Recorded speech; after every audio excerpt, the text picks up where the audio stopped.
Bueno, hermano, el título el título que el Señor me ha regalado para este mensaje en esta mañana es Jesús es verbo y no sustantivo. Y no voy a predicar acerca de la canción de Ricardo Arjona, ¿cierto? Porque uno siempre relaciona la palabra ahí de Jesús es verbo y no sustantivo con la canción de Ricardo Arjona. Pero la verdad es que si yo me fuera a escuchar la canción de Ricardo Arjona, en ese tiempo fue una canción que pudo haber generado controversia. Pero si lo miráramos en este tiempo, hermano, Ricardo Arjona tenía razón. Y enseguida vamos a ver por qué. Porque no voy a predicar de la canción como se los dije, sino que vamos a predicar la palabra del Señor, porque aquí el más importante es Jesús. San Lucas capítulo 1 del versículo 5 al 20 habla de que Zacarías, el papá de Juan el Bautista, recibió, hermano, a través del ángel Gabriel un anuncio que el ángel Gabriel, muchas gracias hermana, Dios la bendiga, que el ángel Gabriel dice que fue enviado para darle buenas nuevas a Zacarías. Y siendo Zacarías un sacerdote, hermano, que tenía cierta clase delante del pueblo de Israel, uno se cuestiona cómo un sacerdote que tiene una preparación para adorar a Dios, para hacerle servicio a Dios, ve la aparición de un ángel que trae buenas nuevas de salvación, que trae buenas nuevas para la familia de Zacarías, a decirle que va a ocurrir en ellos un milagro, porque eran de avanzada edad. Y Zacarías cuestiona el mensaje de Dios diciéndole al ángel: ¿y cómo me voy a dar cuenta yo de que esto va a ocurrir? Por eso, hermano, cuando uno se detiene a analizar el texto, el ángel le quita el habla a Zacarías. O sea que Zacarías quedó mudo porque no le creyó al mensaje que el Señor le había enviado. Y yo me imagino, hermano, la situación de Zacarías, el impacto que genera esto en Zacarías, que cuando Zacarías sale a enfrentar al pueblo, porque era costumbre que el sacerdote fuera e hiciera la presentación de la ofrenda delante del pueblo, delante de la presencia de Dios, y saliera y le hablara al pueblo. Por eso fue que Zacarías, hermano, tuvo esa complicación, porque el Señor necesitaba que todo el pueblo se diera cuenta que algo extraordinario había ocurrido allí.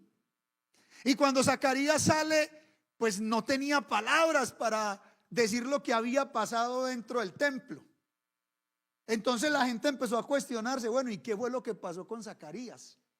Algo tuvo que haber ocurrido, porque Zacarías salió hablando y haciendo señas, y no era normal que esto pasara, que el sacerdote saliera de un momento a otro. Entonces la gente empezó a cuestionarse.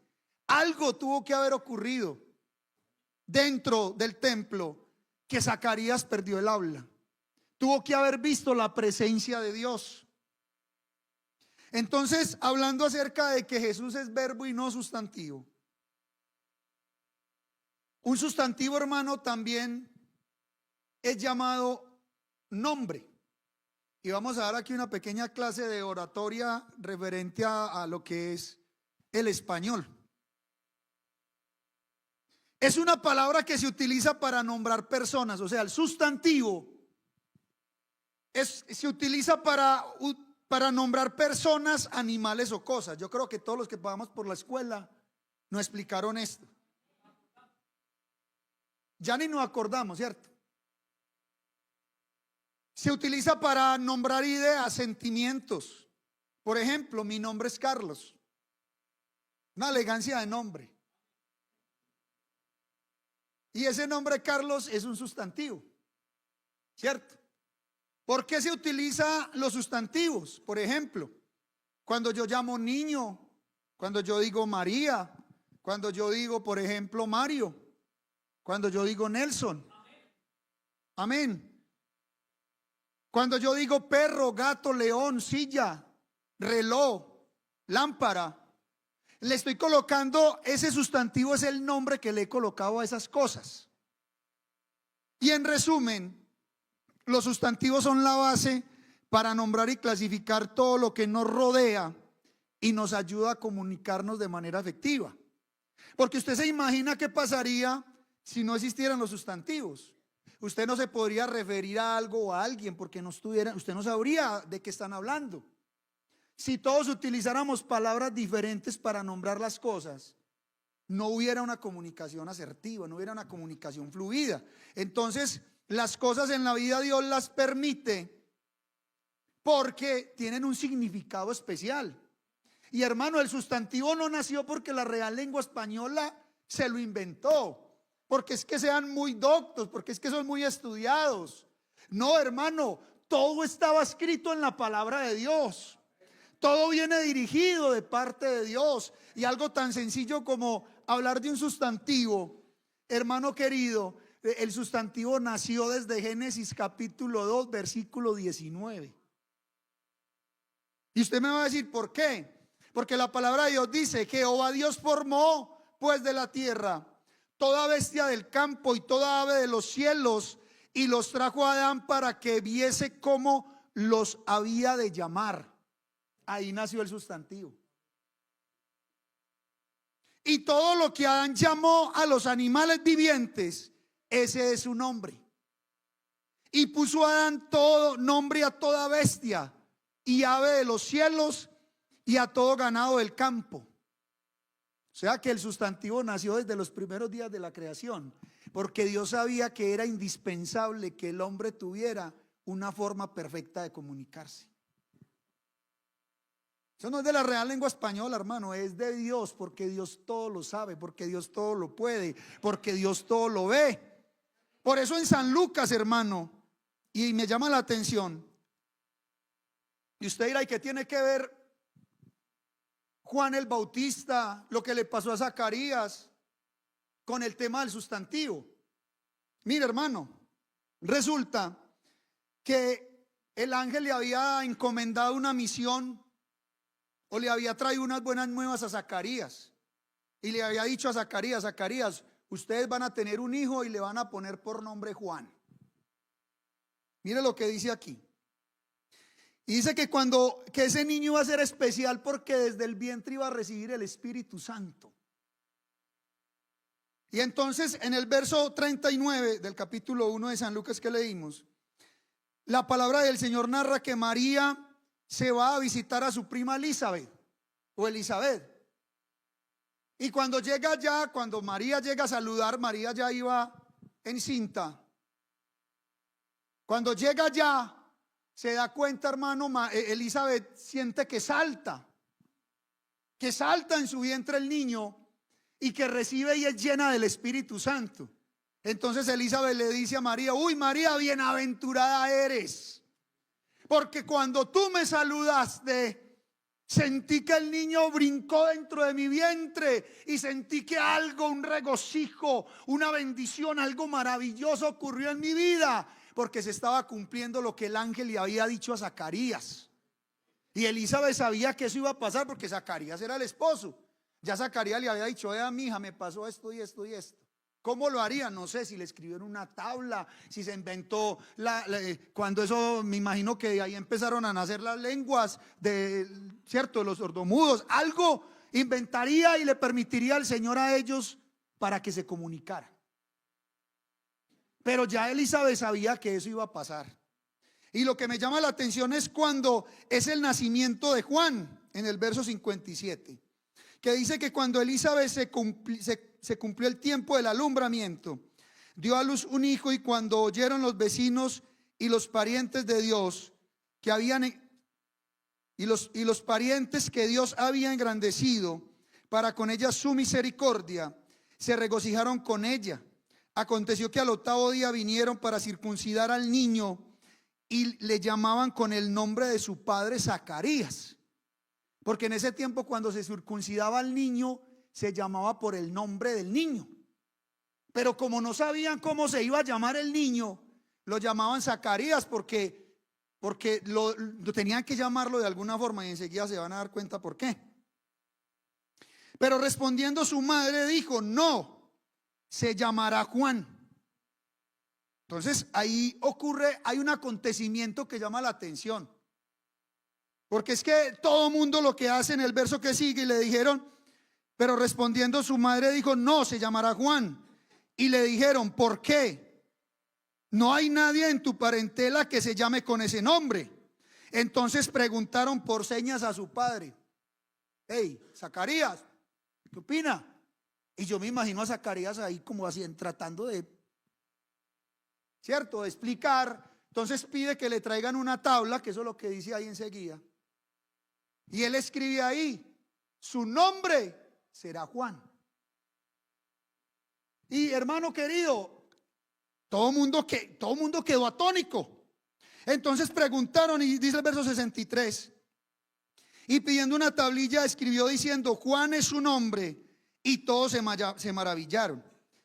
Pero entonces uno dice, bueno, ¿y qué tiene de raro que se llamara Juan? Pues los papás lo pueden poner como quiera. Pero se maravillaron por algo, porque estaba ocurriendo un acontecimiento diferente. Ya les voy a explicar por qué. Al momento fue abierta su boca y suelta su lengua, y habló bendiciendo a Dios. O sea que fuera de que le dijo, hey, se va a llamar Juan, automáticamente ocurre un acontecimiento. Y es que se le abre la boca y él puede glorificar a Dios y dice, es que se va a llamar Juan porque yo tuve una visión de que a mí el ángel del Señor me ha dicho que se iba a llamar Juan y Juan va a ser su nombre. Entonces cuando él revela ese acontecimiento, se llenaron de temor todos sus vecinos, y en todas las montañas de Judea se divulgaron todas estas cosas, y todos los que las oían las guardaban en su corazón diciendo, ¿quién pues será este niño? Y es que el acontecimiento no nace ni se sorprenden ahí porque se va a llamar Juan. No, hermano, porque es que resulta que el nombre de Juan significa en hebreo, Dios es misericordioso, o Dios ha mostrado su gracia. Y ahí es donde voy al tema de sustantivo. ¿Cómo se eligen los nombres judíos? Se elige el nombre judío del bebé porque la tradición judía indicaba que el nombre debe tener siempre connotaciones positivas. Si se le escoge por gusto, se debe conocer el significado y contemplarlo. Y si se le elige en honor a un familiar, debe ser alguien honorable y que haya tenido una vida agradable. Entonces cuando la familia, todo el mundo estaba allá, los familiares, tíos, primos, sobrinos, vecinos, todos los que invitaban a la circuncisión de Juan, pues cuando llegan y salen con que se va a llamar Juan, todo el mundo ahí, pero ¿cómo que Juan? Si conocemos a Zacarías, al abuelo, a Juliano, y no hay nadie que se llame Juan. Entonces, ¿por qué Juan? Y ahí es donde ellos sacan la bomba y donde se le abre la boca a Zacarías y dice, es que Juan se va a llamar, porque Juan tiene un significado, porque Dios ha mostrado su gracia, porque desde que venía el anunciamiento de Dios, la gracia había empezado a manifestarse en la humanidad a través de Juan, gloria al nombre del Señor. Juan era el que iba a preparar el camino a Dios, y por eso Dios, hermano querido, tenía que empezar a cambiar la estrategia, tenía que empezar a generar un ruido impresionante. Y desde ahí empieza a salirse el contexto de las cosas normales y naturales que venía haciendo la gente con la ley. Esa tradición judía, hermano, era responsabilidad de los padres. Hacían una ceremonia a menudo para hacer como que el nombre, hermano, era tan especial en ese tiempo, porque los nombres tenían significado, eran de patrimonio cultural o son de patrimonio cultural para los judíos.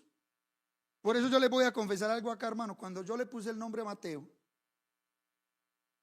o cuando le pusimos el nombre a Mateo, les confieso que le colocamos el nombre a Mateo por esta lectura de la palabra.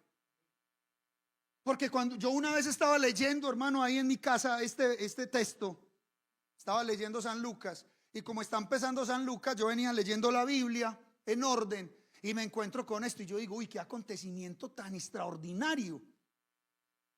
Entonces entendí que el nombre de alguien tiene un significado. Y ese significado lo va a trazar de ahí en adelante. Y ¿sabe qué, hermano? Y me he puesto a analizar que según el significado que tiene el nombre de las personas, es como que la trazabilidad de la vida de esa persona. Y de pronto algunos no se han detenido a mirar el significado del nombre. Por eso el nombre tenía un significado. Por eso el nombre de Jesucristo, hermano, no es cualquier nombre, porque tiene un significado especial y diferente. Gloria al nombre del Señor. Por eso yo le puse el nombre a mi hijo Mateo, porque Mateo significa regalo de Dios. Y ustedes conocen la historia, no podíamos tener hijos.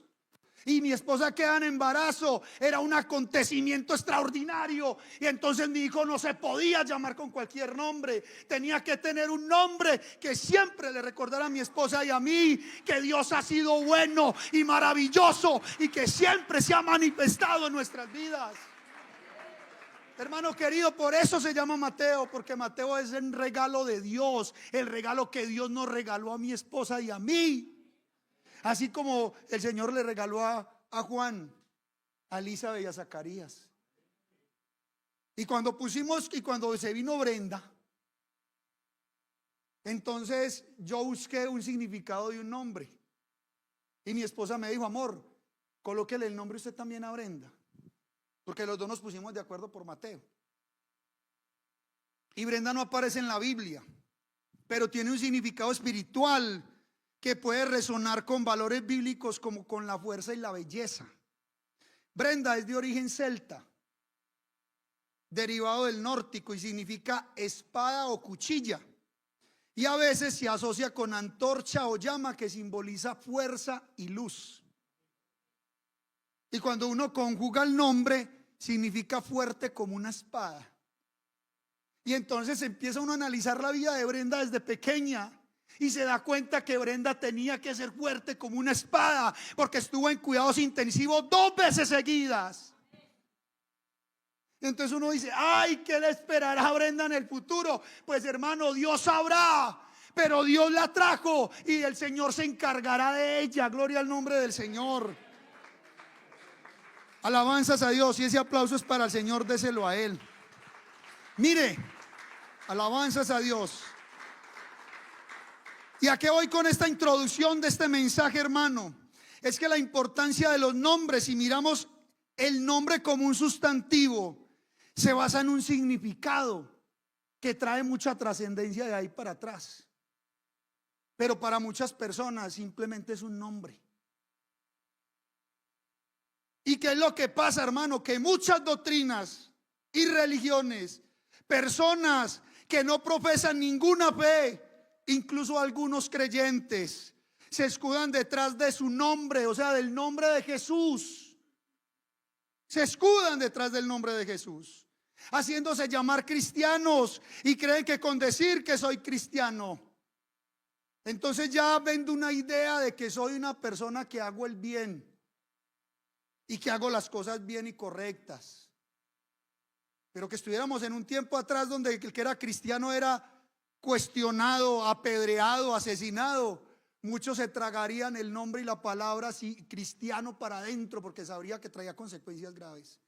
Pero en esta época, muchos hermanos queridos, yo soy cristiano, y sacamos pecho diciendo que somos cristianos. ¿Sí o no? Pero qué bueno, hermano, que ese gentilicio cristiano que utilizamos, que se refiere a la persona de Jesucristo, a las enseñanzas, es decir, que es alguien que se identifica con el cristianismo, con una vida basada en la vida y las enseñanzas de Jesús. Entonces que usted no tenga que decir que usted es cristiano, que simplemente la gente cuando usted lo vea, usted es diferente. Usted habla y hay algo diferente. Cuando usted trabaja hay algo distinto. Cuando usted hace las cosas, Dios las bendice y hay algo distinto. Porque, hermano, no se trata de un gentilicio, no se trata de creer en el nombre de Jesús como un simple sustantivo, sino demostrar con hechos, hermano, de que creemos en Jesucristo, porque Él cambió nuestra vida. porque hizo una obra perfecta en nuestra vida. Gloria al nombre del Señor. Y es que resulta que al ser humano le gusta que se le establezcan leyes, normas, y que se le diga que es pecado y que no es pecado. Mira, hermano, las doctrinas de ahora, a la gente le gusta que le digan esto se puede hacer, esto no se puede hacer. Hermano, ¿hasta dónde va la falda? Hasta aquí, hasta acá. Hermano, ¿me puedo tinturar? Hermano, ¿me puedo pintar las uñas? Hermano, ¿me puedo? Se cuestionan las religiones y las doctrinas, cosas, hermano. Y me va a perdonar la palabra, que yo no sé si sean importantes o no, porque hay cosas que no dice la palabra de Dios. Y nos enredamos en esas cuestiones, en esas situaciones, cuestionándonos. Porque hay creyentes que se la pasan toda la vida sufriendo, porque no saben hasta dónde puede ir la falda y qué tan apretada puede ir.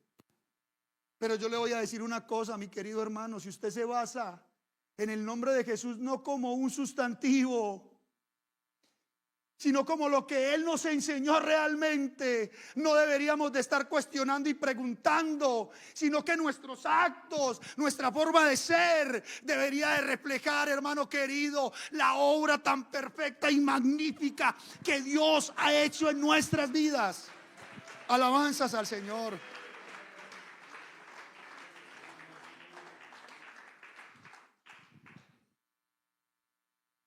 Por eso San Juan capítulo 1 verso 66 decían: ¿y quién pues es este niño que el papá quedó mudo todo el embarazo?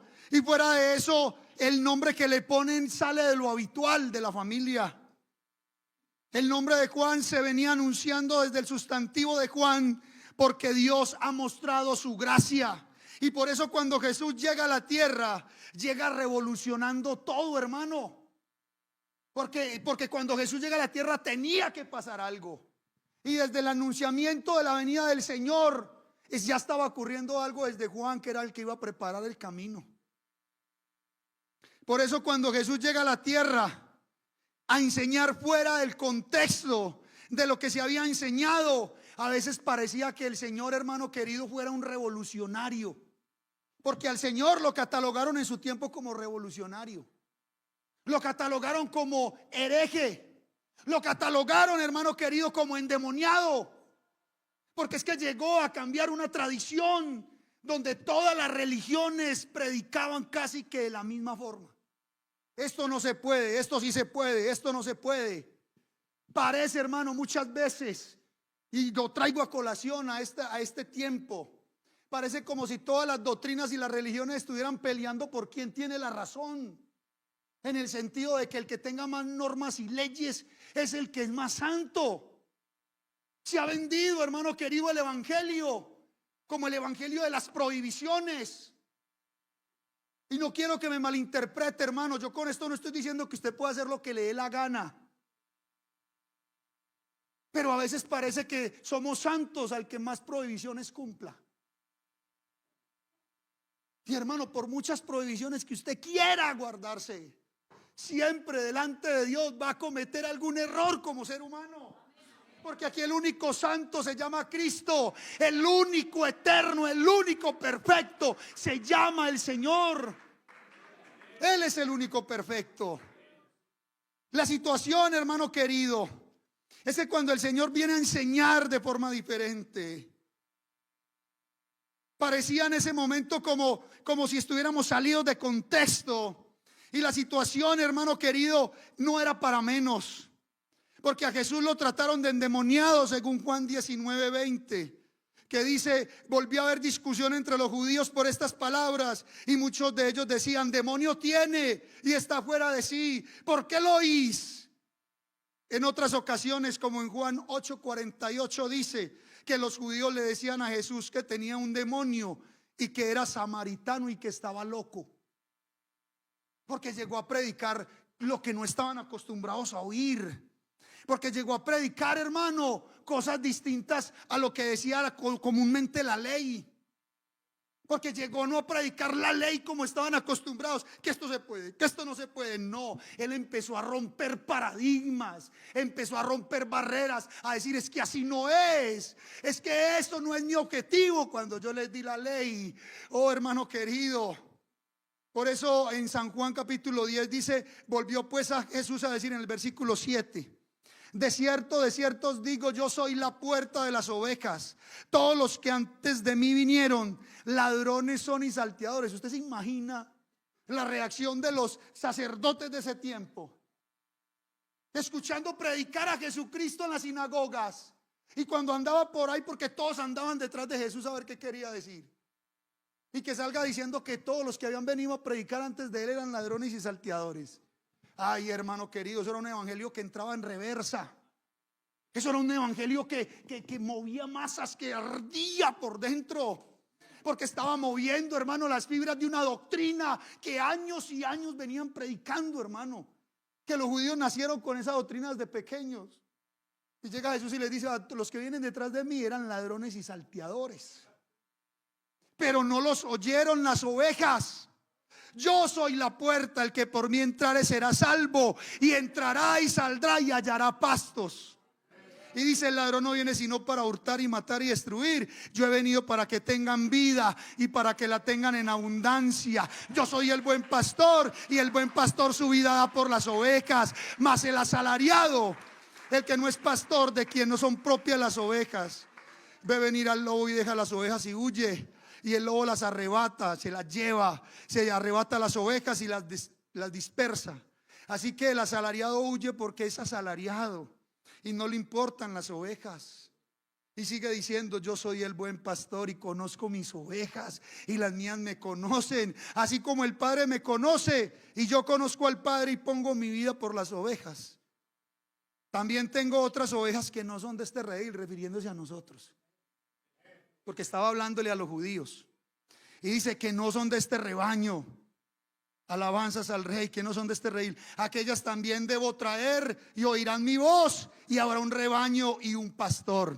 Por eso me ama el Padre, porque yo pongo mi vida para volverla a tomar. Nadie me la quita, sino que yo mismo la pongo. Tengo poder para ponerla y tengo poder para volverla a tomar. Este mandamiento recibí de mi Padre. Y mire lo que pasa, hermano, en el verso 19. Y volvió a haber disensión entre los judíos por estas palabras. Muchos de ellos decían: demonio tiene y está fuera de sí, ¿por qué lo oís? Decían otros: estas palabras no son de endemoniado. ¿Puede acaso el demonio abrir los ojos a los ciegos?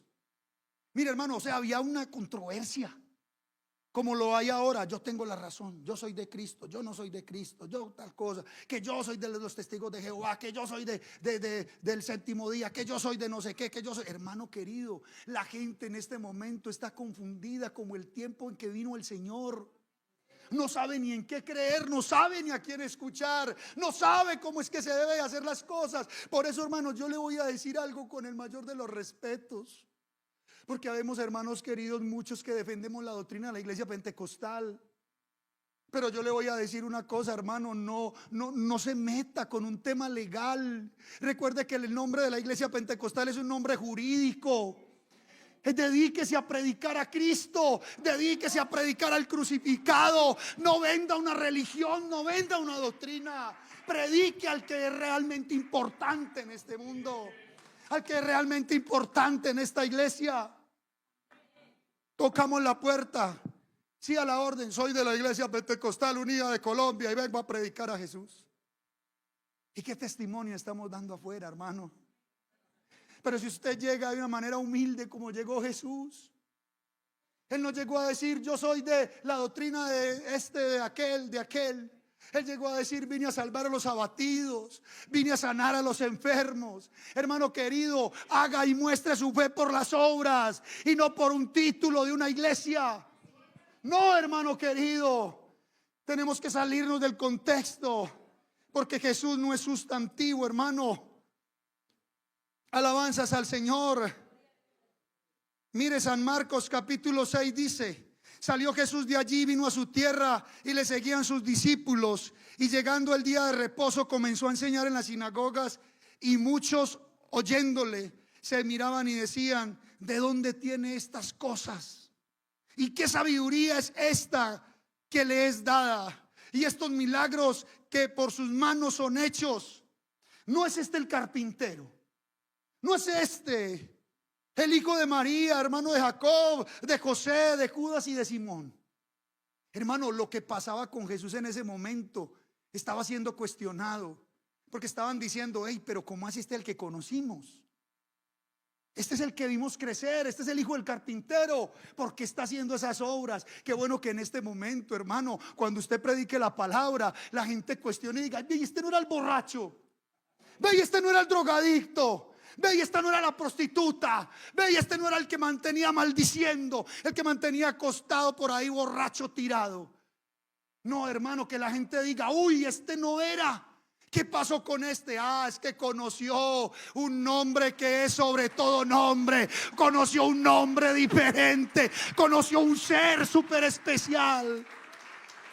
Que nuestras obras hablen, hermano, por lo que somos.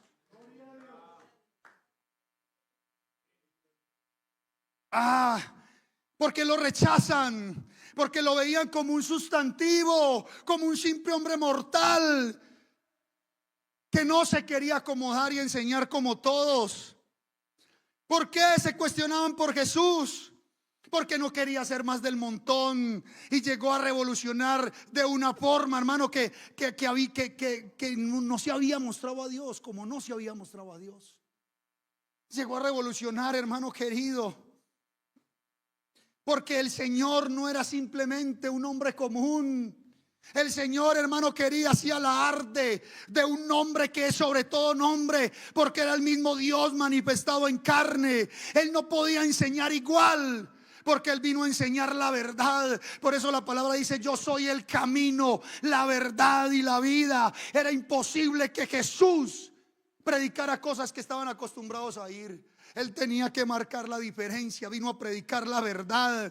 Por eso la Biblia dice: y conoceréis la verdad, y la verdad os hará libres.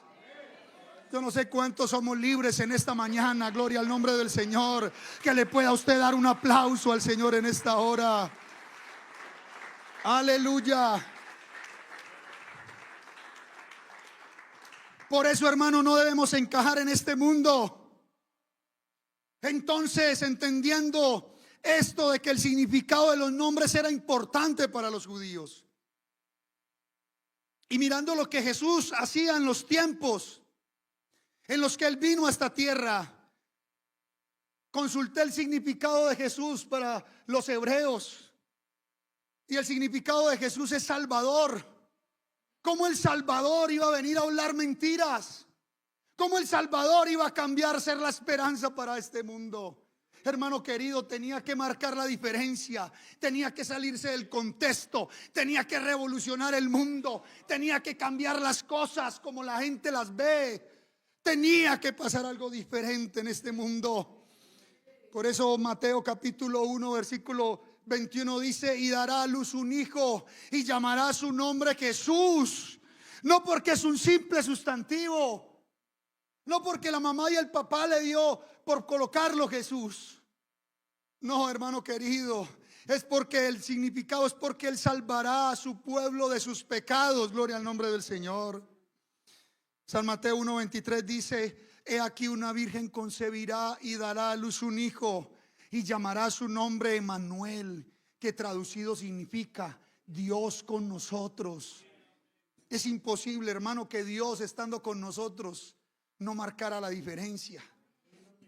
Entonces, ¿por qué Jesús revolucionaba todo donde llegaba? Pues simplemente porque era Dios manifestado en carne. Y vino a demostrar que su finalidad no es condenar al hombre como muchos lo estaban enseñando, sino que vino a presentarse como la mejor alternativa para esta humanidad, como la mejor salida para esta humanidad. Gloria al nombre del Señor. Hermano Santiago, regáleme ahí una melodía para ir concluyendo. Porque, hermano, antiguamente, gloria al nombre del Señor, se exiliaba a los que tenían defecto. La ley decía que el manco era impuro, que el mudo era impuro, que el sordo era impuro, que el ciego era impuro, que el que tenía lepra era impuro, que el que tenía cierta cantidad de cosas era impuro. Pero llega el Señor, hermanos, sin hacer acepción de personas, y cambia lo que es la connotación natural de la ley, y dice: no, es que hay esperanza para el ciego, porque el que no ve, yo voy a permitir que vea. Gloria al nombre del Señor. Porque el que no habla, voy a permitir que hable. Porque el que tiene lepra y está allá en lo más profundo, exiliado por la humanidad, hasta allá voy a llegar yo, porque ese es mi propósito. Mi propósito no era ser la mejor religión. Mi propósito es que la gente me conozca, porque yo soy un Dios de amor, un Dios consolador, un Dios que transformo la mente del ser humano. Oh, alabanzas al Rey. Él vino para que los que no tenían esperanza, aquellos que estaban presos, que estaban en cisternas, oh, les llega el mensaje de que por ahí andaba un Jesús, y le decían: por allí está Jesús, y Él está haciendo cosas diferentes. Y todo el que tenía una necesidad, hermano, le decían: está sanando cojos, está sanando enfermos, está sanando paralíticos. Y la gente tenía que ir donde Él, porque se salía del contexto de lo natural. Oh, hermano querido, un hombre llamado Jesús, con un nombre especial, vino a predicarle a los perros. No a los perros, a los animales, sino que en ese tiempo los perros eran los gentiles. Y vino a predicarle a los perros, o sea, a todas esas personas que no hacían parte del pueblo de Israel. Vino a sanar enfermos, a buscar al necesitado, a ofrecerle el paraíso a un hombre que estaba siendo crucificado con él, porque era un ladrón. Y aún en su lecho de muerte, en el lecho de muerte del ladrón, donde para la humanidad no hay esperanza, no hay salida. Porque póngase en el contexto del ladrón: estoy allí crucificado, condenado, hermano, a la muerte, porque soy culpable. Pero allí, ya en el último minuto, lo crucifican con Jesús. Y mire este acontecimiento, porque ya quiero ir terminando, hermano. Marcos capítulo 15, verso 27. Dice: crucificaron también con él a dos ladrones, uno a su derecha y el otro a la izquierda. Y se cumplió la escritura que dice: y fue contado con los inicuos. Uy, qué concepto el que tenían del Señor en ese tiempo. Y los que pasaban le injuriaban, meneando la cabeza y diciendo. ¿Y sabe quiénes eran los que pasaban? Los sacerdotes, las doctrinas, los que profesaban fe. Y mire lo que dice: y lo injuriaban, le moviendo la cabeza y diciendo: tú que derribas el templo de Dios y en 3 días lo reedificas, sálvate a ti mismo y desciende de la cruz. De esta manera también los principales sacerdotes, escarneciendo, se decían unos a otros con los escribas: a otros salvó a sí mismo, a otros salvó y a sí mismo no se puede salvar. El Cristo, Rey de Israel. Y lo decían, hermano, porque aquí tenía una lectura que decía INRI, que significaba: yo soy el Rey de los judíos. Lo decían burlándose los creyentes de esa época, los que predicaban la ley de esa época. Veían a Cristo allá montado: usted no es el Salvador, pues sálvese, hágale, muestre que usted es Dios para que podamos creer en usted.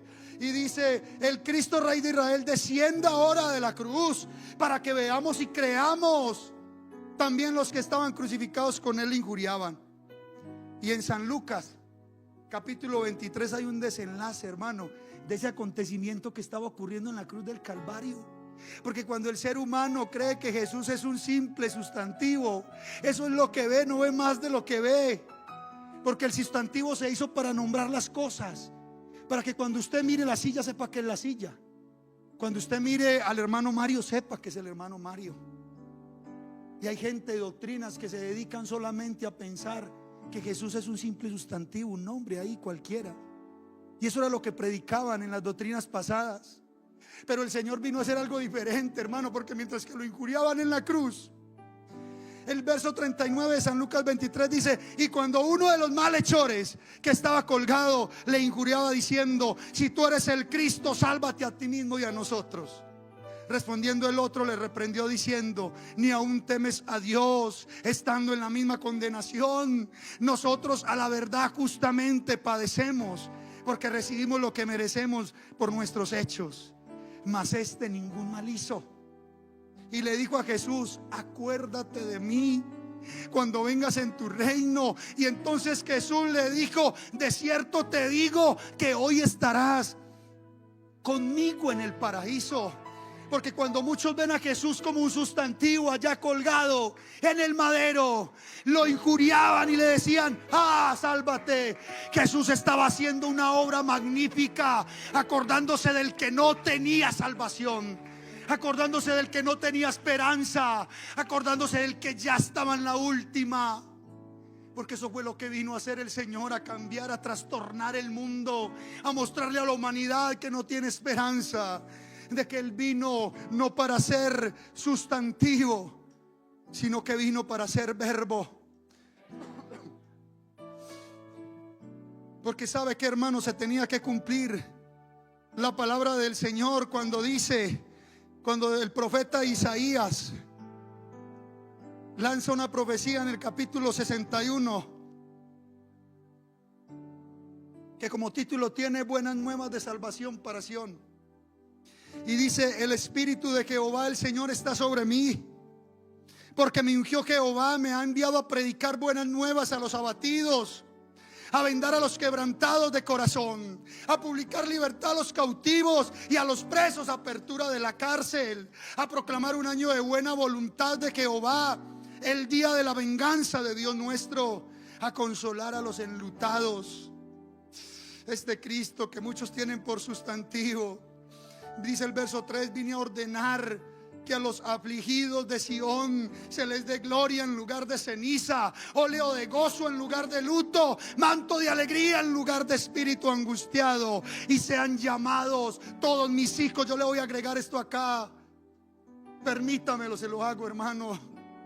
Oh, hermano, los llamados de la iglesia de Santander y de los que lo escuchan en esta mañana.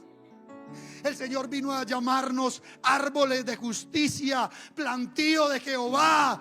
¿Por qué? ¿Para qué? Para la gloria suya. Porque nosotros somos, hermano, el renuevo, somos la esperanza, somos, hermano querido, el resultado de lo que Jesucristo hizo en la cruz del Calvario. Porque cuando alguien, hermano, lo injuriaba en las doctrinas de aquel tiempo, y estaba allí en la cruz del Calvario derramando una gota de sangre, cada gota de sangre que caía de ese nombre Jesús, hermano, estaba salvando millones de almas a través del tiempo. ¿Qué costo, qué valor tiene una gota de sangre de Jesús? Uy, hermano querido, nadie se imaginaba la obra magna que estaba haciendo este crucificado. Por eso el verbo es el que expresa una acción, un movimiento, una existencia, una consecución, una condición o un estado del sujeto. Es el que nos lleva a movernos. El significado del verbo es el que nos lleva a no quedarnos quietos. El significado del verbo es estar siempre activos y hacer revolucionarios. Por eso mi pensamiento en esta mañana, y rescato lo que el pastor hace, hermano, créame, al hermano Nelson le he aprendido demasiado, pero hay una palabra que me ha impactado cada que él predica muchas veces, y dice: hermanos, este es mi concepto, este es mi pensamiento. Si usted no está de acuerdo con él, vamos a seguir siendo amigos. Por favor, hermano, este es mi pensamiento que le voy a dar en esta mañana para concluir este mensaje.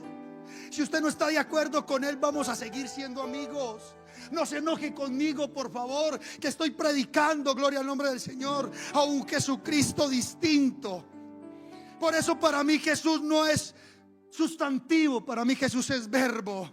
Porque mi pensamiento en esta mañana es que Jesús es verbo y no sustantivo, porque en todo momento está ejecutando una acción diferente, está buscando una salida. El Señor Jesús es como una tormenta que ha venido a revolucionarlo todo. Para mí Él es un revolucionario.